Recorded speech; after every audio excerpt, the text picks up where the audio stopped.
यह हिरण कुछ समय पहले ही एक गाड़ी से टकरा गया था, लेकिन जैसे ही ड्राइवर वहां से चला गया, वह पहले से मरा हुआ हिरण अचानक जोर जोर से तड़पने लगा और थोड़ी ही देर में जैसे कुछ हुआ ही न हो खड़ी हो गई। मगर अजीब बात यह थी कि उसकी आंखों में सिर्फ सफेद धुंधलापन था। अगली सुबह एक सुरक्षा गार्ड यह देख रहा था कि कहीं कोई व्यक्ति ट्रेन में चढ़ना भूल तो नहीं गया। तभी एक लड़की अचानक दौड़कर ट्रेन में चढ़ गई। उसकी हरकतें बहुत अजीब और कठोर थीं और वह अपने घायल दाहिने पैर को कसकर पकड़े हुए थी। वह सीधा टॉयलेट में गई और अपने घाव का इलाज करने लगी। उसने सोचा कि पट्टियां बांधने से संक्रमण रुक जाएगा, लेकिन यह बिल्कुल बेअसर रहा। थोड़ी देर बाद वह खुद को संभालते हुए ट्रेन के डिब्बे में वापस आई। पूरा शरीर जकड़ा हुआ था, फिर भी उसने हिम्मत जुटाकर आगे बढ़ने की कोशिश की, मगर कुछ ही देर में वह जमीन पर गिर पड़ी। तभी एक महिला परिचारिका ने उसे देखा। जमीन पर तड़पती उस औरत को देखकर वह जल्दी से वायरलेस पर मदद बुलाने लगी, लेकिन तभी जब वह थोड़ी सी असावधान हुई, वह औरत बेहद टेढ़े मेढ़े ढंग से खड़ी हो गई। महिला परिचारिका ने पीछे मुड़कर देखा तो सामने का दृश्य देखकर उसकी जान सूख गई। दोनों औरतें अजीब चाल में डिब्बे के अंदर बढ़ने लगी। लोग उत्सुकता से देखने लगे, जब तक कि उस औरत ने परिचारिका को काट नहीं लिया और फिर बाकी यात्रियों पर हमला शुरू नहीं किया। तब सबको स्थिति की गंभीरता समझ आई। थोड़ी देर बाद वह परिचारिका भी मरकर फिर से जिंदा हो उठी। जब तक मदद पहुंचती, पूरा डिब्बा हड़कंप में बदल चुका था। हर तरफ संक्रमित लोग बिना भेदभाव के दूसरों पर हमला कर रहे थे। यह देखकर एक और महिला भाग निकली और रास्ते में लोगों को चिल्लाकर कहा कि जल्दी भागो। लोग भागने लगे, लेकिन उनमें से एक आदमी पहले ही काटा जा चुका था। वह सबसे आगे दौड़ रहा था। यह देखकर शूयू नाम की महिला को शक हुआ। वह देखने गई कि क्या हुआ। तभी उसने देखा कि महिला परिचारिका दौड़कर एक पुरुष कर्मचारी की गर्दन में काट रही है। कुछ ही सेकंड में वह पुरुष मरकर खूनखोर जिंदा लाश बन गया। यह दृश्य देखकर शोयू डर गई। उसने अपनी बेटी को उठाया और ट्रेन के आगे वाले हिस्से की ओर भागी। झोंबी बहुत तेज थे, लेकिन डिब्बे की तंग जगह ने उन्हें धीमा कर दिया। सांस लेने की भी फुर्सत नहीं थी। सभी लोग बस जान बचाने के लिए आगे भागते रहे। तभी आगे दौड़ता वह व्यक्ति भी पूरी तरह झोंबी बन गया और सामने आने वाले लोगों पर हमला करने लगा। इसे देखकर अंकल माँ ने सोचा कि कोई झगड़ा हो रहा है और वह रोकने के लिए आगे बढ़े, लेकिन झोंबी ने तुरंत उन पर झपट्टा मारा और उनकी गर्दन पर काटने की कोशिश की। यह देखकर शूयू ने रास्ता बदला और बेटी को लेकर आगे की ओर भागी। अंकल माँ ने किसी तरह उस झोंबी को टॉयलेट में बंद कर दिया। माँ और उनकी पत्नी को अब भी स्थिति की गंभीरता समझ नहीं आई थी, लेकिन जैसे ही उन्होंने देखा कि अभी अभी मरी हुई महिला फिर से जिंदा हो गई है, उन्हें सब कुछ समझ में आ गया। माँ ने तुरंत अपनी गर्भवती पत्नी को लेकर भागने की कोशिश की। वे सुरक्षित डिब्बे के पास पहुंचे ही थे कि डरे हुए कारोबारी मिस्टर जिन ने दरवाजा बंद करने की मांग की। शूयू ने पहले रुकने का सोचा, लेकिन डर ने उसे मजबूर कर दिया और उसने दरवाजा बंद कर दिया। अच्छी बात यह थी कि दरवाजा लॉक नहीं हुआ था, जिससे माँ और उनकी पत्नी किसी तरह अंदर आ गए और फिलहाल सुरक्षित रहे। अंदर आने के बाद माँ ने जरा भी ढिलाई नहीं की और दरवाजे को कसकर पकड़ लिया ताकि झोंबी अंदर न घुस सके। लेकिन जल्द ही शूयू को एहसास हुआ कि ये झोंबी दरवाजा खोलना नहीं जानते। माँ को पहले यकीन नहीं हुआ, लेकिन उसने धीरे धीरे दरवाजे से हाथ हटाया। जब देखा कि सच में वे अंदर नहीं आ रहे, तो सभी ने राहत की सांस ली। शूयू को लगा कि ये झोंबी केवल तभी हमला करते हैं जब वे किसी को देख लेते हैं। माँ की पत्नी ने तुरंत पानी की बोतल और अखबार उठाए और खिड़कियों को ढक दिया। सचमुच जैसे ही दृश्य ढका, झोंबी शांत हो गए। सबने चैन की सांस ली। यह खबर आई कि ट्रेन अब बहुत ज्यादा खतरनाक हो चुकी है, इसलिए अगले स्टेशन पर इसे रोका जाएगा ताकि लोग समय रहते अपनी जान बचा सकें। लेकिन जब वे अगले स्टेशन पर पहुंचे तो सबको यह जानकर झटका लगा कि जिसे वे खतरे में पड़ी ट्रेन समझ रहे थे, वही ट्रेन बाहर के लोगों की नजर में एक सुरक्षित जगह बन चुकी थी। हर कोई अंदर घुसने की कोशिश कर रहा था, लेकिन कोई भी अपनी जान जोखिम में डालकर अंदर के लोगों को बचाने को तैयार नहीं था। आखिरकार ट्रेन के ड्राइवर ने इंजन की स्पीड बढ़ा दी और वहां से निकल गया। फिर एक अच्छी खबर सुनाई दी। घोषणा हुई कि ट्रेन अब डेजन स्टेशन पर जाकर ही रुकेगी और बताया गया कि वहां सेना पहले से तैनात है जो ट्रेन में फंसे यात्रियों को बचाएगी। इस खबर से सभी को थोड़ी राहत मिली। इतनी भयानक स्थिति में भी एक उम्मीद की किरण मिल गई थी। लेकिन तभी शूयू ने देखा कि मिस्टर जिन किसी से फोन पर बात कर रहे हैं। जब उन्होंने डेजन स्टेशन का नाम लिया तो उनका चेहरा घबराहट से भर गया, जैसे वह कुछ छिपा रहे हो। ये देखकर शूयू को शक हुआ। उसने तुरंत अपने सेना में काम करने वाले दोस्त को फोन लगाया और पूछा कि क्या सच में वहां बचाव दल तैनात है। मगर जवाब चौंकाने वाला था। सेना वहां लोगों को बचाने नहीं, बल्कि उन्हें अलग थलग रखने के लिए तैनात थी ताकि वायरस बाहर न फैल सके। शूयू यह सुनकर चुप नहीं बैठी। उसने अपने पेशेवर संपर्कों का इस्तेमाल किया और दोस्त से कहा कि अगर वह मदद करेगा तो वह उसके फंड के लिए विशेष सहयोग दिलवाएगी। इस तरह उसने किसी तरह से एक गुप्त रास्ते से बाहर निकलने का मौका हासिल कर लिया। जगह और समय तय करने के बाद वह कुछ राहत महसूस करने लगी। लेकिन तभी उसने देखा कि सीट पर एक बेघर आदमी बैठा है जो कुछ कमजोर और बीमार लग रहा था। शूयू ने उस पर ज्यादा ध्यान नहीं दिया। उसे यह नहीं पता था कि आगे चलकर वही आदमी उसकी और उसकी बेटी की जान बचाएगा। कुछ देर बाद ट्रेन डेजन स्टेशन पहुंची, लेकिन बाहर का नजारा सबकी उम्मीदों के विपरीत था। वहां न कोई बचा हुआ इंसान इंसान था, न कोई सैनिक और न ही कोई झोंबी। पूरा शहर सुनसान पड़ा था, मानो सब कुछ गायब हो गया हो। लोग डरे हुए थे, लेकिन अब उनके पास कोई और रास्ता नहीं था। वे धीरे धीरे ट्रेन से उतरने लगे और स्टेशन के बाहर की ओर जाने लगे। उम्मीद थी कि कोई मदद मिल जाएगी। शू यू ने अपनी बेटी का हाथ पकड़ा और उसे लेकर चौक की ओर बढ़ी। उसे लगा सब ठीक हो जाएगा, लेकिन जैसे ही उसने पीछे मुड़कर देखा, वह चौंक गई। वह बेघर आदमी उसे घूर रहा था और कह रहा था, मरना भी पड़ा तो मैं तुम्हारे साथ ही मरूंगा। दरअसल उसने शू यू की पिछली फोन कॉल सब सुन ली थी। उसी वक्त ऊपर की ओर से एक फौजी यूनिफॉर्म पहने आदमी दिखाई दिया। बेघर आदमी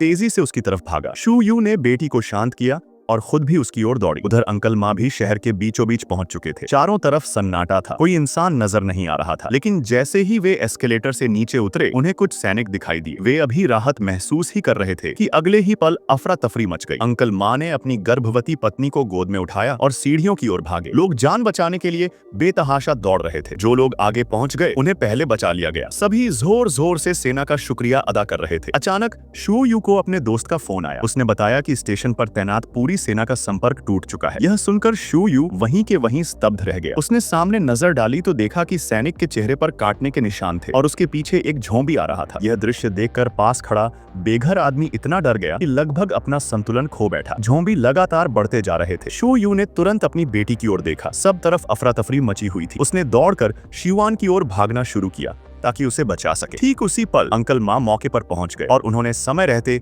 शिवान को बचा लिया। वे दोनों बिना एक पल गंवाए लड़की का हाथ पकड़कर स्टेशन के अंदर भागे। शू यू भी उनके पीछे दौड़ा, लेकिन तभी एक झोंबी ने उस पर झपट्टा मारा और उसे जमीन पर गिरा दिया। लग रहा था अब उसकी मौत निश्चित है, लेकिन ठीक समय पर बेघर आदमी ने कपड़े का पट्टा झोंबी के सिर पर डाल दिया, जिससे शू यू बच निकला। बिना सांस लिए उसने तुरंत दरवाजे की ओर भाग लगाई और झोंबी के अंदर घुसने से ठीक पहले गेट में घुसकर दरवाजा बंद करने वालों में शामिल हो गया। लेकिन दरवाजा हिल रहा था, ताला ठीक से बंद नहीं हो पा रहा था, इसलिए वे लोग लगातार झोंबियों से भिड़े रहे। उसी समय घबराए हुए आगे के कुछ यात्रियों ने गलती से एक और डिब्बा खोल दिया, जिससे और झोंबी बाहर आ गए। पर इसी अफरा तफरी में कुछ लोगों को बच निकलने का मौका मिल गया। ट्रेन का ड्राइवर कंडक्टर दूसरों की तरह अपनी जान बचाने नहीं भागा। उसने कोशिश की कि जितने अधिक लोग चढ़ सकें वो चढ़ जाए, लेकिन मिस्टर जिन इससे सहमत नहीं थे। वह चिल्ला चिल्ला कर कह रहा था कि ट्रेन तुरंत चलाओ वरना सब मर जाएंगे। ड्राइवर ने उसकी बात नहीं मानी और तभी एक झोंबी दो बूढ़ी बहनों के बीच में गिर पड़ा। उनमें से एक का हाथ टूट गया, वह हिल नहीं पा रही थी। अंकल माँ तुरंत भागकर पास की बूढ़ी महिला को खींचकर ट्रेन के आखिरी डिब्बे में ले गए और उसी दौरान उन्होंने उस बेघर आदमी को भी अंदर खींच लिया, जो न जाने कहां से अचानक वहां आ गया था। दूसरी तरफ जो दूसरी बुजुर्ग महिला थी, उसे भी दो परिचारकों ने किसी तरह बचा लिया। लेकिन जैसे ही वे सब अंदर आए और सांस भी नहीं ले पाए थे, मिस्टर जिन फिर से चिल्लाने लगा कि ट्रेन चलाओ। इस बार संग्योंग ने उसे रोका, क्योंकि उसका प्रेमी और कई दूसरे लोग अभी पीछे ही थे। लेकिन डर के माहौल में कोई किसी की नहीं सुन रहा था। परिचारक ने मजबूरी में ट्रेन चलाने का आदेश दे दिया। उधर दूसरे सिरे पर अंकल माँ और बाकी लोगों ने आखिरकार स्टेशन का गेट बंद कर लिया, मगर तभी कांच की दीवारों में दरारें पड़ने लगीं। लोगों ने यह देखकर फिर से दौड़ लगाई। सीढ़ियों से नीचे उतरते ही सामने के दो छात्र झोंबी के हमले में गिर गए। यह दृश्य देखकर श्याओ यिंग और उसका छोटा भाई वहीं जड़ हो गए, समझ नहीं पा रहे थे क्या करें। सौभाग्य से शू यू समय पर पहुंचा और दोनों को खींचकर साथ ले गया। सैकड़ों झोंबियों के पीछा करने के बावजूद वे तीनों किसी तरह ट्रेन तक पहुंच गए और अंदर चढ़ गए। अंकल माँ थोड़ा पीछे रह गए थे। शू यू ने उन्हें खींचने की कोशिश की, लेकिन माँ अचानक दूसरी दिशा में मुड़ गए। उन्होंने पास रखी हुई एक लाठी और ढाल उठा ली। इसी तरह वे तीनों डेजन स्टेशन से निकलती ट्रेन पर सवार हो गए। लेकिन दूसरी ओर संग्योंग और उसके तीन साथी इतने भाग्यशाली नहीं थे। वह फोन मिलाने ही वाला था कि बेघर आदमी ने उसे रोक लिया। संग्योंग ने ध्यान से देखा, ट्रेन के आगे भी झोंबी थे और पीछे भी। वे पकड़े जाने ही वाले थे। पास में एक टॉयलेट दिखा तो उसने जल्दी से सबको अंदर घुसा दिया। हालांकि सबने बहुत सावधानी बरती, लेकिन एक झोंबी ने उनकी आवाज सुन ली। बाकी झोंबी भी शोर सुनकर टॉयलेट की ओर झपट पड़े। अब कोई रास्ता नहीं बचा तो संग्योंग ने अंकल माँ को फोन लगाया और बताया कि वे लोग 13वें डिब्बे के टॉयलेट में फंसे हैं। यह सुनकर शू यू का दिल बैठ गया। वे लोग अभी 9वें डिब्बे में थे और उनके आगे के सभी डिब्बे झोंबियों से भरे थे। फिर भी एक पिता होने के नाते वह अपनी बेटी के सामने हार नहीं मान सकता था। अंकल माँ ने उसका इरादा भांप लिया और चेतावनी दी, अगर हम 13वें डिब्बे तक पहुंच भी गए तो वहां से जिंदा वापस आना नामुमकिन है। दोनों निराश खड़े थे कि तभी श्याओ यिंग ने कहा, मैंने अभी अभी अपनी गर्लफ्रेंड से फोन पर बात की है। जो लोग बच पाए हैं वे सब 15वें डिब्बे में छिपे हैं। इसका मतलब था कि अगर वे 13वें डिब्बे में फंसे लोगों को बचा लें तो आगे सिर्फ एक डिब्बा पार करना होगा और वे सब सुरक्षित पहुंच जाएंगे। हालांकि इसका अर्थ यह भी था कि शायद उनमें से किसी को अपनी जान देनी पड़ेगी। फिर तीनों ने बिना हिचकिचाए अपनी पूरी ताकत लगा दी और योजना बनानी शुरू की। तीनों ने आसपास पड़ी चीजों से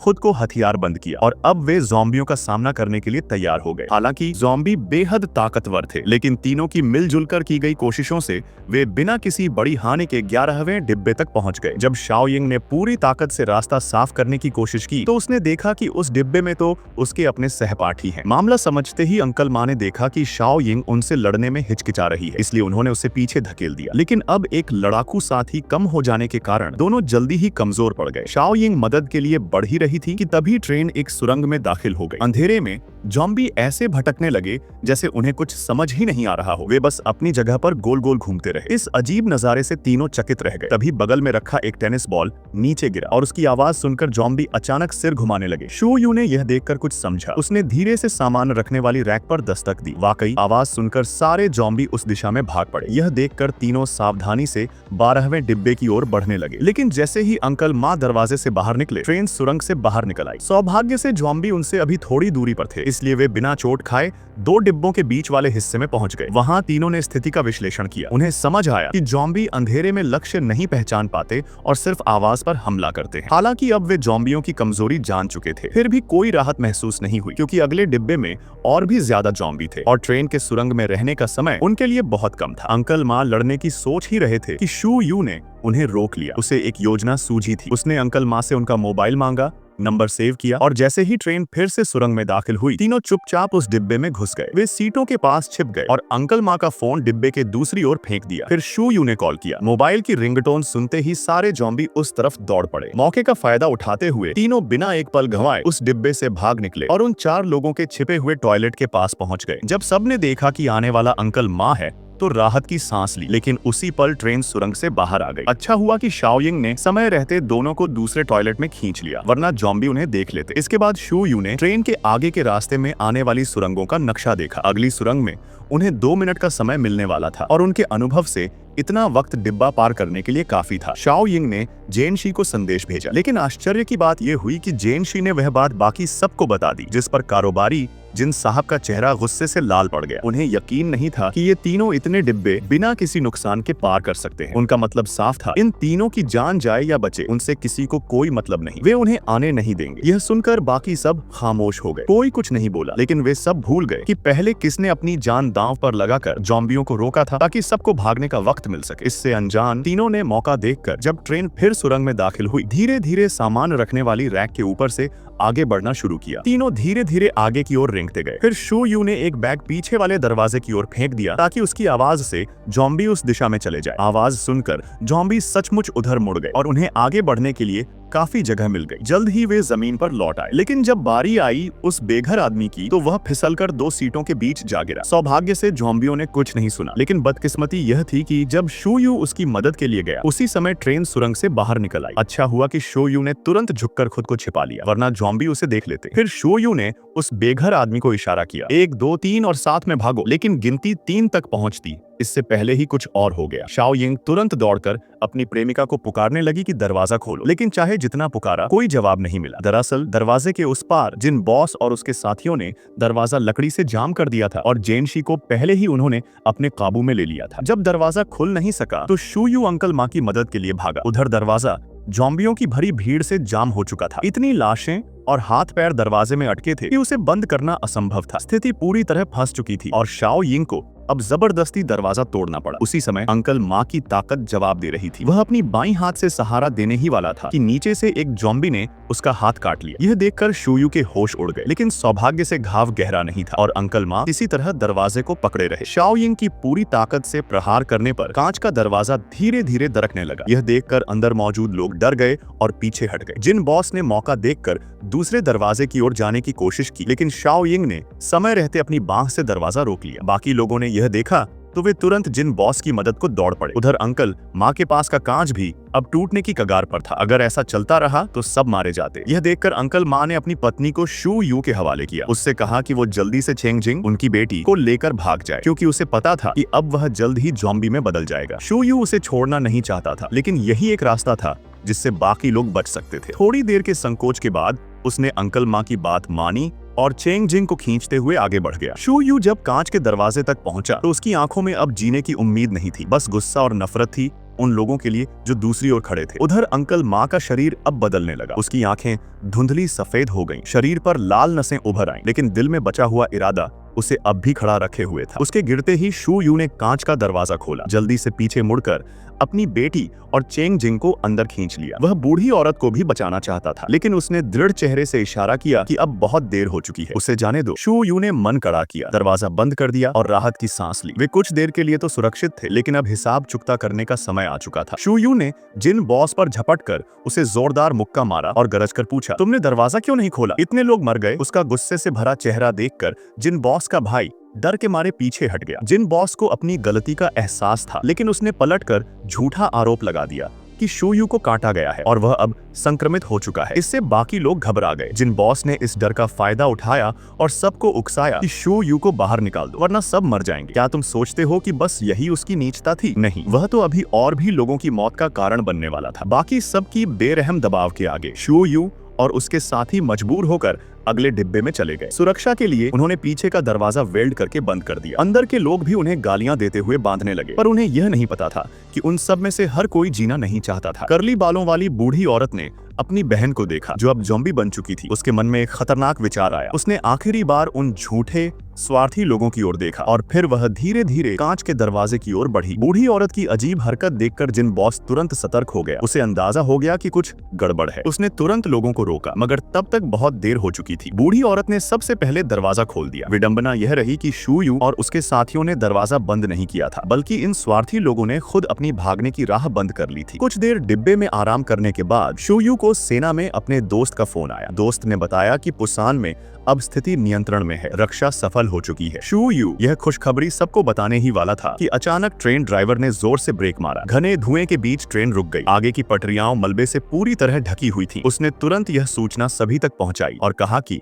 जो भी बचना चाहता है अभी ट्रेन से नीचे उतर जाओ। यह कहकर ड्राइवर खुद नीचे कूदा और पास में खड़े एक और इंजन की ओर दौड़ा, जिसे उसने जल्दी से चालू कर लिया। उधर जिन बॉस ने अपनी जान बचाने के लिए फिर धोखा दिया। उसने एक नौकर जैसे कर्मचारी को ज़ॉम्बियों की ओर धक्का दे दिया ताकि ज़ॉम्बी उसे काटें और उसी बीच दरवाजा खुल जाए। जैसे ही दरवाजा खुला, जिन बॉस भाग निकला, लेकिन उसके साथ बहुत सारे ज़ॉम्बी भी ट्रेन के अंदर घुस आए। शू यू की ओर शाओ यिंग ने एक ऐसा डिब्बा ढूंढ लिया था जहां कोई ज़ॉम्बी नहीं था। वह दूसरों को बुलाने ही वाली थी कि अचानक जमीन जोर से हिलने लगी। एक भयानक टक्कर ने उसे और उसकी प्रेमिका जेन शी को बाकी लोगों से अलग कर दिया। बाकियों का तो पता ही नहीं चला कि वे जिंदा हैं या मर गए। मजबूरी में दोनों ने उस डिब्बे में शरण ली, सोचा कि आगे बढ़कर कोई रास्ता निकालेंगे, लेकिन सामने का दरवाजा वेल्ड करके पूरी तरह बंद किया गया था। घबराकर शाओ यिंग ने खिड़की तोड़ने की कोशिश शुरू की। वह जोर जोर से कांच पर प्रहार कर रही थी कि अचानक पीछे से जिन बॉस ज़ॉम्बियों के झुंड के साथ वहां पहुंच गया। जेन शी अभी संभल ही नहीं पाई थी कि जिन बॉस ने उसे पकड़कर पीछे खींच लिया। शाओ यिंग ने कांच तोड़ने का विचार छोड़ दिया और जेन शी को बचाने के लिए दौड़ी, जिसे एक ज़ॉम्बी ने पकड़ लिया था। जिन बॉस ने मौके का फायदा उठाया, वह उस दरकते कांच के पास पहुंचा और जैसे ही शाओ यिंग ने ज़ॉम्बी को लात मारकर बाहर फेंका, वह कांच तोड़कर खुद बाहर निकल गया। वह दोनों प्रेमिकाएं वहीं रह गईं। जेन शी बुरी तरह घायल थी और शाओ यिंग स्तब्ध खड़ी थी। यह समझ नहीं पा रही थी कि अब क्या करे। जिन बॉस फिर से भाग निकला, वह सीधे उस ट्रेन इंजन के पास पहुंचा जिसे ड्राइवर ने शुरू किया था। ड्राइवर ने उसे आते देखा और चिल्लाया, जल्दी करो, यहाँ आओ। लेकिन जिन बॉस बदहवास था। भागते हुए उसने पटरियों पर पांव मरोड़ लिया और गिर पड़ा। ड्राइवर ने यह देखा और तुरंत नीचे कूदकर उसकी मदद को दौड़ा, मगर जिन बॉस ने उसकी अच्छाई का फायदा उठाया, वह खुद पहले चढ़ गया। ड्राइवर को पीछे छोड़कर भाग गया। ड्राइवर, जो पहले से ही ज़ॉम्बी के काटने से घायल था, फिर भी जीने की उम्मीद नहीं छोड़ी थी, लेकिन जिन बॉस ने उसे भी मरने के लिए वहीं छोड़ दिया और खुद भागकर इंजन में सवार हो गया। उधर शाओ यिंग बेहोश पड़ी थी और शू यू धीरे धीरे होश में आया। उसने ऊपर देखा, सैकड़ों ज़ॉम्बी ट्रेन की छत पर चिपके हुए थे। अगर ट्रेन के कांच मजबूत न होते तो वे सब अब तक टुकड़े टुकड़े हो चुके होते, लेकिन यह किस्मत ज्यादा देर टिक नहीं सकती थी। ट्रेन धीरे धीरे झुकने लगी थी। अगर वे तुरंत नहीं निकले तो पूरी ट्रेन पलट जाती। यह देखकर शू यू ने नीचे के छेद से बाहर निकलना शुरू किया। बाहर की स्थिति सुरक्षित देखकर उसने अंदर वालों को भी बाहर आने को कहा, मगर उसी पल ट्रेन फिर से हिलने लगी और बाहर का रास्ता मलबे से भर गया। साथ ही ट्रेन के शीशे भी अब टूटने लगे थे। हर तरफ से दरारों की आवाजें गूंज रही थीं और टूटे कांच से धूल और भाप के गुब्बार निकल रहे थे। भले ही सामने झोंबी की पूरी भीड़ थी, फिर भी वह बेघर आदमी डर के बावजूद हिम्मत जुटाकर झोंबी के झुंड को रोकने के लिए आगे बढ़ गया। उसी वक्त शू यू ने रास्ता रोक रही मलबे की चीजें हटा दी और जोर से दोनों लड़कियों को आवाज दी कि जल्दी भागो, लेकिन सुआन उस भिखारी अंकल को छोड़कर जाने को तैयार नहीं थी। वह वहीं खड़ी रह गई। मगर सच्चाई यह थी कि अब उसे बचाना नामुमकिन था। सॉन्ग क्यूंग ने जाने से पहले एक बार पलटकर उस आदमी को देखा। मन में अजीब सी पीड़ा और बेचैनी थी। कुछ कहना चाहती थी लेकिन शब्द ही नहीं मिले। ऐसे वक्त में धन्यवाद या अलविदा जैसे शब्द बहुत खोखले लग रहे थे। सॉन्ग क्यूंग को बचाने के बाद तीनों बिना पीछे देखे भागते रहे। पीछे की गाड़ियों के गिरने से बड़ी संख्या में झोंबी बाहर निकल आई। आवाज सुनकर बाकी झोंबी भी इकट्ठे हो गए। इतनी भीड़ हो गई कि वे आपस में टकराकर कुचलने लगे। जान पर बन आई थी, इसलिए तीनों ने अपनी पूरी ताकत लगा दी और ट्रेन पर चढ़ गए। लेकिन उसी वक्त एक झोंबी ने छलांग लगाकर ट्रेन की सीढ़ी पकड़ ली। यह देखकर पीछे के सारे झोंबी भी वैसा ही करने लगे। वे आगे वालों को पकड़कर लटकने लगे। कुछ ही देर में पूरी ट्रेन के पीछे की ओर सैकड़ों झोंबी लटके हुए थे। इतने ज्यादा कि ट्रेन की रफ्तार धीमी पड़ गई। शूयू ने हिम्मत करके खतरा मोल लिया और उन झोंबीस को लात मारकर नीचे गिराने लगी। कई लातों के बाद आखिर एक झोंबी गिरा। फिर बाकी का संतुलन बिगड़ गया और सब नीचे गिरते चले गए। आखिरकार ट्रेन झोंबी के झुंड से छूट गई। तीनों ने राहत की सांस ली। लेकिन तभी शूयू ड्राइविंग केबिन की तरफ गई और दरवाजा खोलते ही सामने था मिस्टर किम की धुंधली बेजान नजरों वाला चेहरा। वह घबरा गई और तुरंत दरवाजा बंद करने की कोशिश की, मगर तब तक बहुत देर हो चुकी थी। किम अब इंसान नहीं रह गए थे। वायरस ने उन्हें पूरी तरह काबू कर लिया था। फिर भी वे बड़बड़ाते हुए बोले, मुझे घर ले चलो। शूयू ने इनकार कर दिया। तभी वह झोंबी में बदल गया और उस पर झपटा। शुक्र है कि शूयू मजबूत थी। वह कुछ देर तक झोंबी के साथ बराबरी से लड़ती रही, लेकिन झोंबी ने दिशा बदली और अब दोनों लड़कियों की तरफ बढ़ने लगा। शूयू ने पूरी ताकत से उसके पैर पकड़ लिए ताकि वह उन तक न पहुंच सके, लेकिन इसी संघर्ष में